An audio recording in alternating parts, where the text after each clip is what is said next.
Hello everyone, my name is Joni. I'm a Christian indie author, entrepreneur and author coach. Welcome to... I'm outside as you can see, so I'm actually waiting for people to pass by me before vlogging because I don't want them to look at me like, what's this girl doing? Why is she talking to herself on the phone? But welcome to another day in my life as a Christian indie author. I'm outside, yes.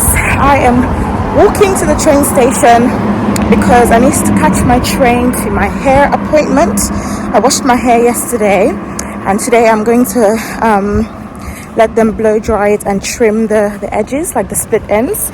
So I need to catch my train, which is in about 10 minutes. So when I get back from my hair appointment, I am going to have a coaching call with one of my returning clients, my first ever returning client, which is really amazing.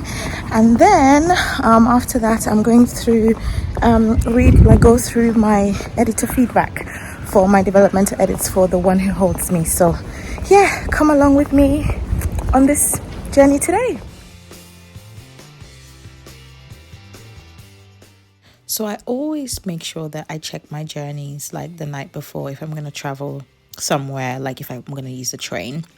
And when I checked the night before, it did say that it was going to take me about an hour and a half to get to where I was going because I was going to North London. And when I woke up this morning, it told me that there were severe delays on the underground. So I was going to take the Victoria line at Vauxhall underground station. So I was panicking. I was thinking maybe I was going to have to call an Uber, which I really don't like to do because that's just a waste of money. But thank God, by the time I was leaving the house, it said that the delays were fixed, so I didn't have to take an Uber. But anyway, here I am in North London. I don't think I've ever been to this part of London before, but anyway, there's the salon, Emma's hair salon. I got there quite early, like over half an hour early, and I was just waiting outside, sitting in a chair. They offered me a drink. It was a very, quite cold and refreshing cup of water, so I just sat there and waited for my appointment. They were quite friendly and very nice. I had like 3 or 4 people do my hair, but then the person who actually did the blow drying was the son of the owner. But they were very nice there, very nice. And that's my hair when they blow dried it before they did the trim. Hi guys, so I'm back home. It's like 20 minutes until my coaching call. I've got my hair in a nice cute bun.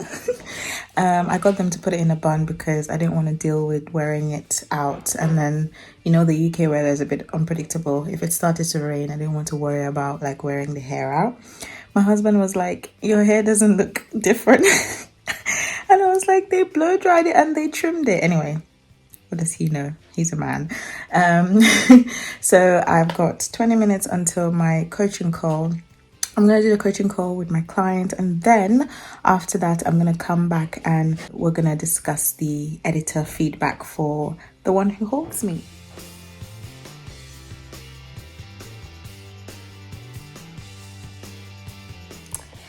Okay guys, so I just finished my coaching call. It was just so nice just to see the progress that my client has made from the last time that we spoke. Obviously, they're writing this book, a book for the very first time. And it was just so nice to just see her progress and talk about like some of her fears, encourage her. And yeah, it's so fulfilling, guys. I just love, being an author coach and just encouraging the author, helping them, just to encourage them and to be a source of like providing emotional support for them, and just reminding them about why their story is important, and just helping them to gain clarity and the themes in their book. I love doing this. I really, really do. It's such an honor, and I'm so hungry. I'm going to make my dinner now, and then after dinner I'm going to talk to you guys about the editor feedback that I got. Then we can end the vlog.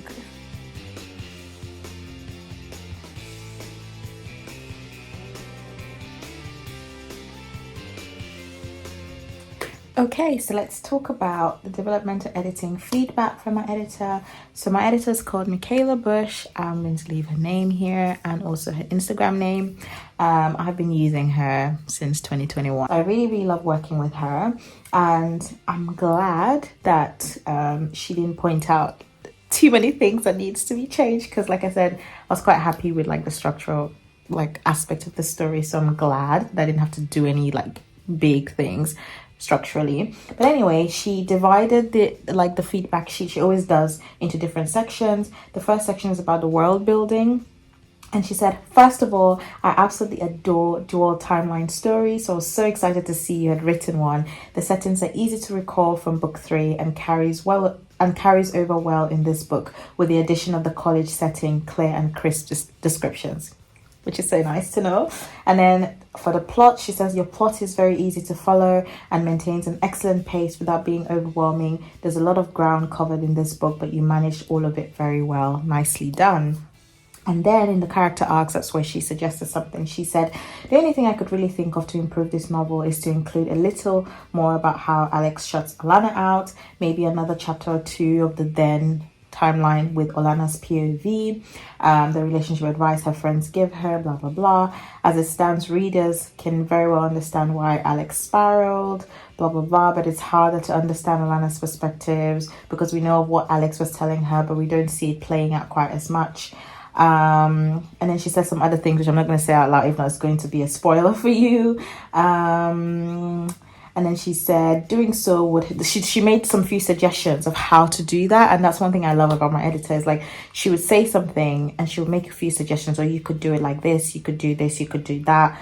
She was saying you could either insert a chapter or two in the then POV on Alana's point of view to sort of show a bit more of how something that was playing out in Alex's point of view in the then timeline, how Alana was reacting to it, basically. So yeah, so she said that it would be good to see how it's playing out from Alana's point of view as well.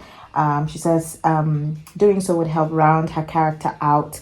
Readers will come into this book very much on her side because of how her story was represented in book 3, but it's easy to side with Alex after he gets, his own side of the story shared. And it says a bit more detail will help balance the scales. So she said, also, I loved reading about a girl boss who can have a soft side too. And can I just say that it's so fun seeing Heather's overall arc, from the bully we met in book 1 to the sweet sister-in-law who helps steer Alana towards forgiveness and relying on God's direction. We love character growth, okay?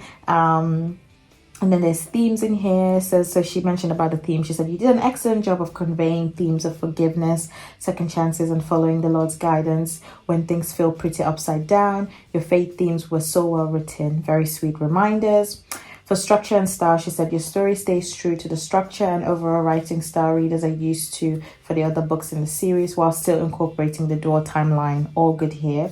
And in terms of audience, she said, your main audience for the Sovereign Love series will be well served with this installment, and it will be so easy for new readers to follow along if it's the first one they've picked up. And her overall thoughts, she said, overall, you did a spectacular job with this book. It's very nicely done, and it was so much fun seeing most of the cast from book 3 again, as well as friend group from overarching series.